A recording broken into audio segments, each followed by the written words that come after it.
Sungai adalah sumber kehidupan bagi planet kita. Mereka mengukir lembah dan ngarai, menghidupi peradaban, serta mengalir melintasi sudut-sudut bumi yang paling liar dan belum tersentuh.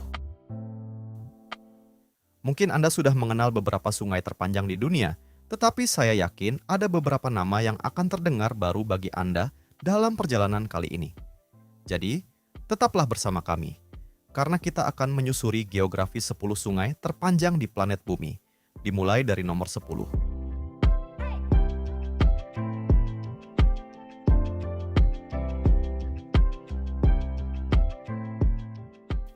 Nomor 10, Sungai Amur.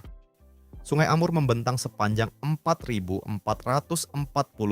km, melintasi bentang alam Asia Timur yang luas. Sungai ini bermula di kawasan pegunungan, tepat di pertemuan Sungai Shilka dan Sungai Argun di wilayah perbatasan Mongolia dan Rusia. Dalam mitologi Tiongkok, Amur dikenal sebagai Sungai Naga Hitam. Legenda menceritakan tentang seekor naga hitam yang baik hati berhasil mengalahkan naga putih yang jahat, makhluk yang sering menenggelamkan perahu dan meneror penduduk di sepanjang sungai. Setelah kemenangan itu, sang naga hitam diyakini menetap di dasar sungai, dan sejak saat itulah Amur menyandang nama tersebut. Sepanjang sekitar 1.610 km, Amur membentuk perbatasan alami antara Rusia di utara dan Tiongkok di selatan. Di sini, sungai bukan sekadar bentang geografis. Ia menjadi garis pemisah politik dan budaya yang telah membentuk sejarah kedua negara selama berabad-abad. Cekungan Amur mencakup beragam ekosistem, mulai dari hutan lebat hingga lahan basah yang luas. Banyak anak sungai mengalir ke dalamnya, termasuk Sungai Sungari dari Tiongkok dan Sungai Zeya dari Rusia. Saat musim dingin tiba, permukaan Amur membeku begitu tebal, sehingga jalan sementara dapat dibangun di atasnya. Bahkan truk-truk besar mampu melintasi lapisan es tersebut. Amur juga menjadi rumah bagi ikan kaluga, salah satu ikan air tawar terbesar di dunia. Kerabat dekat ikan sturgeon ini dapat tumbuh hingga 5 meter panjangnya. Sayangnya, spesies luar biasa ini kini berstatus terancam punah.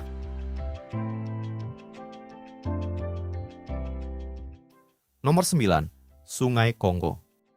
Membentang sepanjang 4.700 km, menjadikannya sungai terpanjang kedua di Afrika setelah Sungai Nil. Namun, lebih dari sekadar aliran air, Kongo adalah urat nadi yang menghidupi sebagian besar wilayah Afrika Tengah. Perjalanannya dimulai di dataran tinggi Zambia, bagian timur laut, sebagai Sungai Chambeshi. Dari sana, aliran itu terus membesar hingga berubah menjadi Sungai Kongo yang perkasa. Jika mengikuti alurnya, Anda akan melihat sungai ini membentuk lengkungan raksasa. Mula-mula mengalir ke utara, kemudian berbelok ke barat, membelah hutan hujan lebat yang menyelimuti cekungan Kongo. Namun, keajaiban sesungguhnya tersembunyi di bawah permukaannya. Di beberapa bagian, Sungai Kongo memiliki kedalaman lebih dari 220 meter, menjadikannya sungai terdalam di dunia. Ngarai bawah air yang sangat dalam itu menciptakan habitat unik bagi berbagai spesies yang tidak ditemukan di tempat lain di bumi.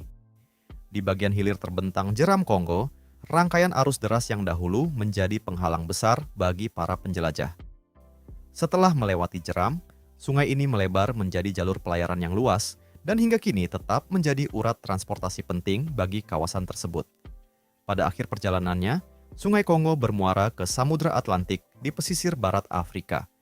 Cekungan Kongo sering dijuluki paru-paru kedua bumi setelah Amazon. Hutan hujan tropisnya menyerap karbon dioksida dalam jumlah besar dan memainkan peran penting dalam menjaga keseimbangan iklim dunia. Dan tahukah Anda, sungai ini juga dihuni oleh ikan harimau raksasa, predator air tawar dengan gigi-gigi tajam yang membuat hampir semua penghuni sungai menghindarinya.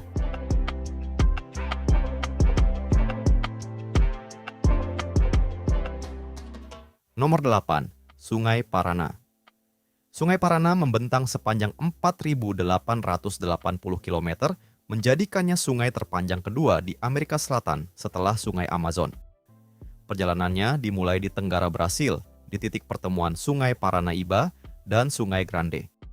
Dari sinilah Parana memperoleh kekuatan yang akan membawanya melintasi ribuan kilometer. Saat mengalir ke selatan, sungai ini membentuk perbatasan alami antara Brasil dan Paraguay. Di sepanjang jalurnya berdiri salah satu pencapaian teknik terbesar manusia, yaitu Bendungan Itaipu, salah satu pembangkit listrik tenaga air terbesar di dunia. Bendungan ini memiliki panjang sekitar 8 km. Waduk raksasa yang terbentuk di belakangnya memasok listrik bagi hampir seluruh Paraguay dan sebagian besar wilayah Brasil. Lebih jauh ke hilir, Paraná kembali menjadi batas alam, kali ini antara Paraguay dan Argentina. Lanskap di sekitarnya perlahan berubah dari hutan yang rapat menjadi hamparan padang rumput yang luas.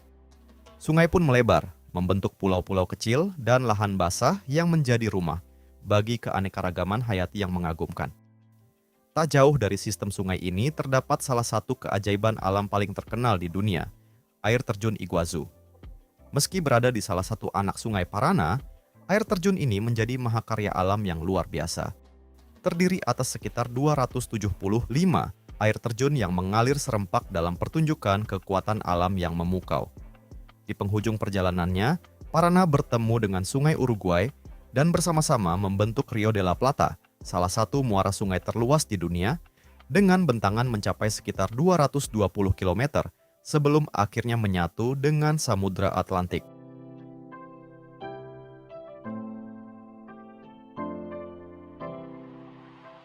Nomor 7, sistem sungai Ob-Irtis. Kini kita memasuki hamparan Siberia yang luas, tempat mengalir salah satu sistem sungai terbesar di dunia, Ob-Irtis, yang membentang sepanjang 5.410 km, melintasi bentang alam Rusia yang megah. Sistem sungai ini mengumpulkan air dari wilayah seluas hampir 3 juta kilometer persegi, menjadikannya salah satu daerah aliran sungai terbesar di planet ini. Sungai Ob bermula di Pegunungan Altai, Siberia bagian selatan, tepat di pertemuan Sungai Bia dan Sungai Katun. Airnya yang jernih berasal dari gletser purba dan salju yang mencair dari puncak-puncak gunung yang menjulang lebih dari 4.500 meter. Sebagai sungai muda, Ob mengalir ke utara, mengukir lembah-lembah pegunungan yang indah sebelum memasuki hamparan luas dataran Siberia Barat. Namun, kisah sistem sungai ini belum lengkap tanpa mengenal Sungai Irtis, anak sungai utamanya. Irtis memulai perjalanan jauh di Pegunungan Altai, melintasi wilayah Tiongkok dan Kazakhstan sebelum akhirnya memasuki Rusia. Saat bertemu dengan Ob, sungai ini telah menempuh perjalanan lebih dari 4.000 km. Setelah keduanya menyatu, aliran sungai terus bergerak ke utara sebagai Sungai Ob yang semakin lebar, membelah dataran Siberia yang hampir tanpa akhir. Di penghujung perjalanannya, Ob membentuk delta yang sangat luas sebelum bermuara ke Laut Kara, bagian dari Samudra Arktik. Muara ini mencapai lebar sekitar 80 km pada titik terbesarnya dan menjadi salah satu ekosistem air tawar pasang surut terbesar di dunia.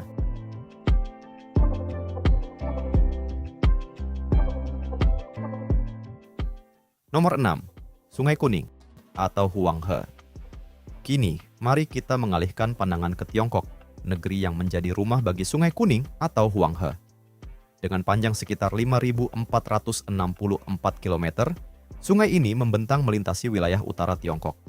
Sepanjang sejarah, Huanghe kerap dijuluki malapetaka Tiongkok karena banjir-banjir dahsyat yang berulang kali melanda daerah di sekitarnya. Namun, di balik kedahsyatannya, sungai ini juga dihormati sebagai tempat lahir peradaban Tiongkok, tempat budaya, pertanian, dan kehidupan mulai berkembang ribuan tahun silam. Perjalanannya bermula di Pegunungan Bayanhar, Provinsi Qinghai, di Tiongkok bagian barat. Di ketinggian lebih dari 4.500 meter, sungai ini masih berupa aliran pegunungan yang jernih, berkelok lembut di antara padang rumput dataran tinggi yang hijau. Sulit membayangkan bahwa aliran tenang ini kelak berubah menjadi sungai besar yang membawa jutaan ton sedimen menuju laut. Semakin jauh mengalir ke timur, Huanghe berbelok tajam ke utara, membentuk lengkungan besar yang mengitari Gurun Ordos. Setelah itu, sungai memasuki dataran tinggi Los, wilayah luas yang tersusun atas endapan debu halus berwarna kekuningan. Tanah inilah yang larut terbawa arus dan memberi warna khas pada sungai, hingga akhirnya dikenal sebagai Sungai Kuning. Lebih jauh di sepanjang perjalanannya, Huanghe melewati serangkaian ngarai yang menakjubkan, termasuk kawasan Ngarai Jinshan. Nomor 5, sistem Sungai Yenisei Angara. Kini kita kembali ke bentang alam Siberia yang luas. Disinilah mengalir sistem Sungai Yenisei Angara, dengan panjang sekitar 5.539 km. Sistem sungai ini merupakan yang terpanjang kelima di dunia dan menjadi sistem sungai terbesar yang bermuara ke Samudra Arktik. Perjalanannya dimulai dari salah satu tempat paling menakjubkan di bumi, Danau Baikal, danau air tawar terdalam sekaligus tertua di dunia. Dari danau purba inilah Sungai Angara lahir sebagai satu-satunya sungai yang mengalir keluar dari Baikal.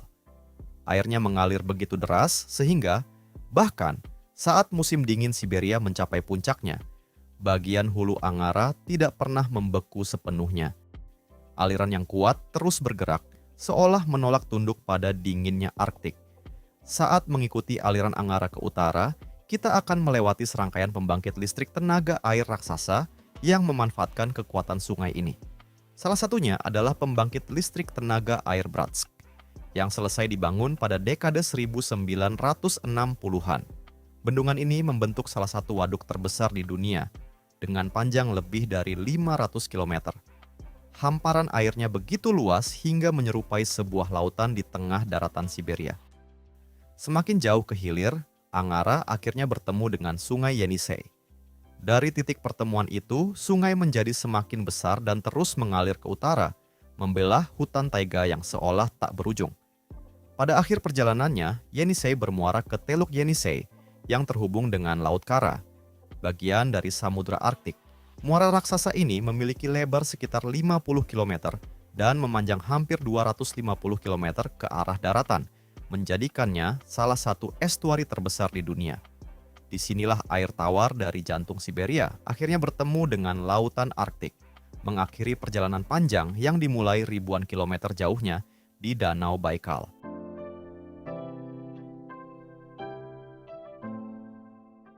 Nomor 4.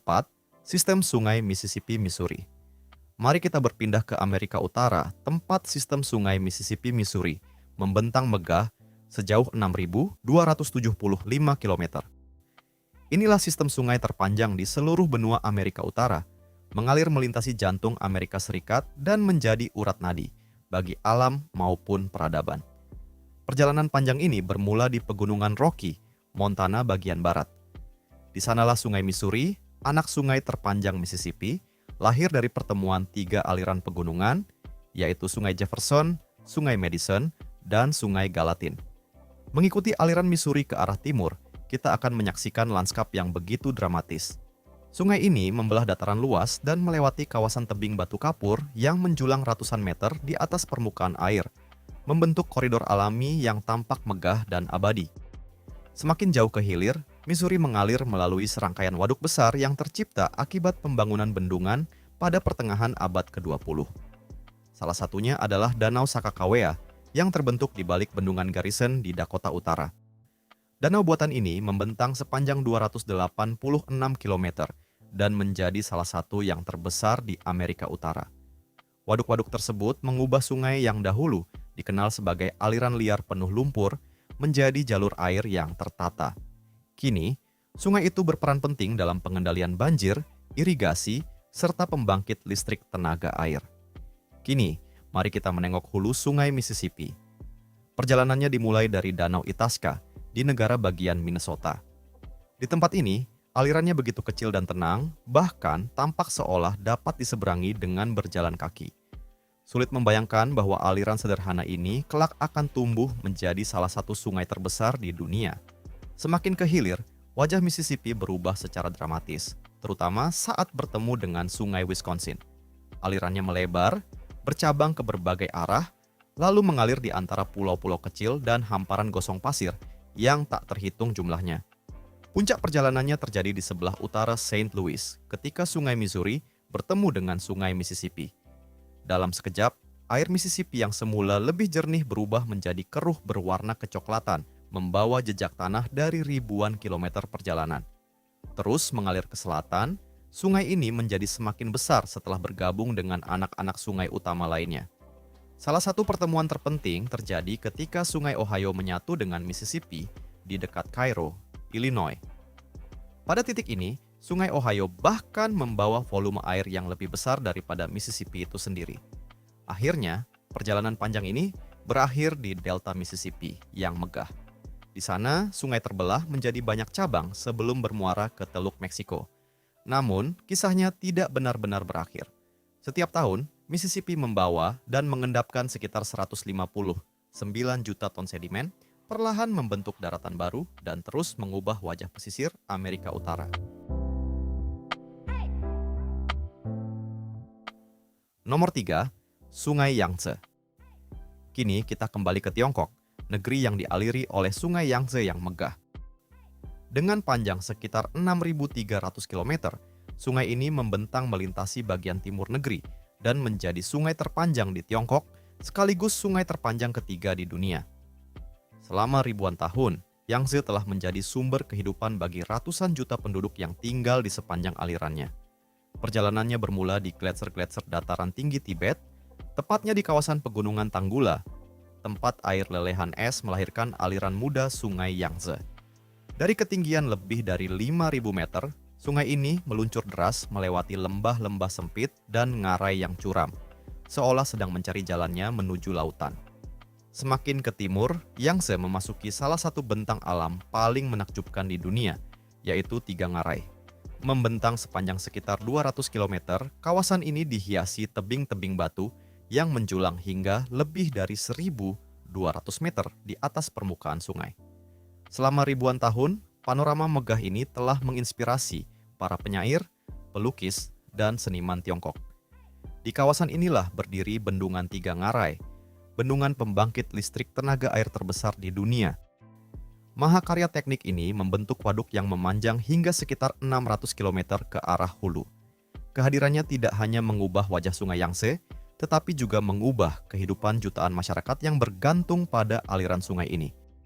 Setelah melewati bendungan, Yangtze menjadi semakin lebar dan tenang. Sungai ini mengalir melintasi dataran Jianghan yang subur, salah satu kawasan pertanian paling produktif di Tiongkok.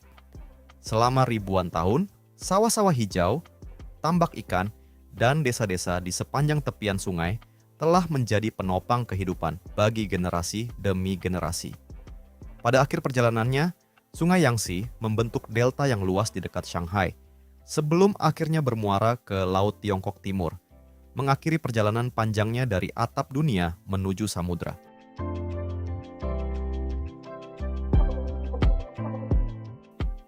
Sebelum kita memasuki dua peringkat teratas, ada satu hal menarik yang perlu diketahui.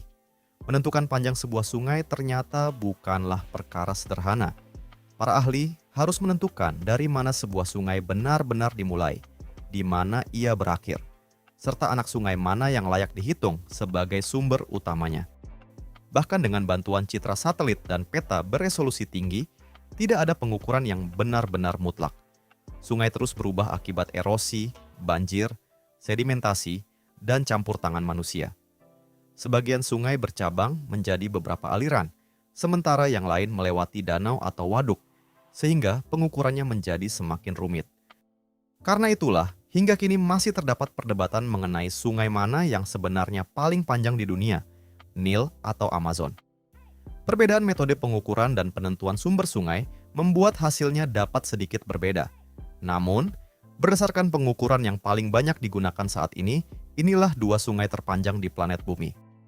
Nomor 2, Sungai Amazon. Kini kita tiba di Amerika Selatan, rumah bagi Sungai Amazon, sungai terbesar di dunia berdasarkan volume airnya. Panjangnya diperkirakan mencapai sekitar 6.400 km, menjadikannya sungai terpanjang kedua di dunia menurut pengukuran yang paling banyak diterima. Setiap detiknya, Amazon mengalirkan air dalam jumlah luar biasa, bahkan lebih besar daripada gabungan beberapa sungai terbesar lainnya di dunia. Tidak mengherankan jika sungai ini dijuluki sebagai urat nadi hutan hujan Amazon. Perjalanannya dimulai di pegunungan Andes, Peru. Salah satu sumber terjauhnya berasal dari kawasan Sungai Mantaro yang berhulu di dekat Danau Junin. Dari pegunungan yang tinggi itu, Amazon mengalir ke arah timur, memasuki cekungan Amazon, daerah aliran sungai terbesar di bumi yang mencakup sekitar 40% wilayah Amerika Selatan. Semakin jauh mengalir, sungai ini melewati hutan hujan tropis terbesar di dunia. Di musim hujan, air meluap ke daratan, membentuk jaringan danau, rawa, dan hutan yang tergenang, menciptakan salah satu ekosistem paling kaya di planet ini. Salah satu pemandangan paling menakjubkan dapat disaksikan di dekat Manaus, Brasil. Di sini, air gelap Sungai Rio Negro bertemu dengan air kecoklatan Sungai Solimões. Karena perbedaan suhu, kecepatan arus, dan kepadatan air, kedua sungai mengalir berdampingan sejauh sekitar 6 km sebelum akhirnya benar-benar menyatu. Fenomena ini dikenal sebagai pertemuan dua sungai, salah satu keajaiban alam paling terkenal di Amazon. Perairan Amazon menjadi rumah bagi lebih dari 2.500 spesies ikan. Sementara itu, hutan hujan di sekitarnya dihuni sekitar 16.000 spesies pohon, serta jutaan tumbuhan, serangga, burung, mamalia, dan makhluk hidup lainnya yang menjadikan kawasan ini pusat keanekaragaman hayati terbesar di dunia. Akhirnya, setelah menempuh ribuan kilometer, Amazon bermuara ke Samudra Atlantik, membentuk muara raksasa yang begitu luas hingga air tawarnya masih dapat terdeteksi jauh di lepas pantai.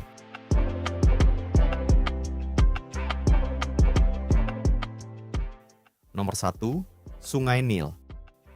Dan kini tibalah kita di puncak daftar. Inilah Sungai Nil, sungai legendaris yang selama ribuan tahun menjadi nadi kehidupan Afrika Timur Laut. Dengan panjang sekitar 6.600 km, Nil masih menjadi sungai terpanjang di dunia menurut pengukuran yang paling banyak digunakan saat ini. Sungai ini mengalir ke arah utara, melintasi 11 negara, sebelum akhirnya bermuara ke Laut Mediterania. Sumber terjauh Sungai Nil Putih berasal dari Sungai Kagera, di dataran tinggi Burundi. Dari sana, air mengalir menuju Danau Victoria, danau terbesar di Afrika. Sungai kemudian keluar dari danau di dekat Jinja, Uganda, dan melanjutkan perjalanan sebagai Nil Victoria. Semakin ke utara, sungai memasuki wilayah Sudan Selatan, membentuk Rawa Sud, salah satu kawasan rawa terbesar di dunia dengan luas lebih dari 30.000 km persegi. Ekosistem yang luas ini menjadi tempat berlindung bagi jutaan burung dan berbagai satwa liar, terutama saat musim hujan tiba. Perjalanan berlanjut menuju Khartoum, ibu kota Sudan. Disinilah Sungai Nil Putih bertemu dengan Sungai Nil Biru yang mengalir dari dataran tinggi Ethiopia. Nil Biru menyumbangkan sekitar 80% volume air dan sebagian besar sedimen subur yang selama ribuan tahun menyuburkan lembah Nil. Berkat lumpur inilah salah satu pusat peradaban tertua di dunia dapat berkembang di tengah hamparan gurun. Memasuki Mesir, Sungai Nil membelah bentang gurun yang gersang, menghadirkan pita hijau yang memanjang di tengah lautan pasir. Kontras antara ladang-ladang yang subur dan gurun tandus di sekelilingnya menjadi bukti betapa berharganya setiap tetes air yang mengalir di sungai ini. Pada penghujung perjalanannya, Nil membentuk delta yang sangat luas sebelum bermuara ke Laut Mediterania. Delta ini merupakan salah satu delta tertua sekaligus paling produktif di dunia. Membentang sekitar 149 mil di sepanjang pesisir Mediterania, kawasan ini menjadi rumah bagi hampir setengah dari seluruh penduduk Mesir.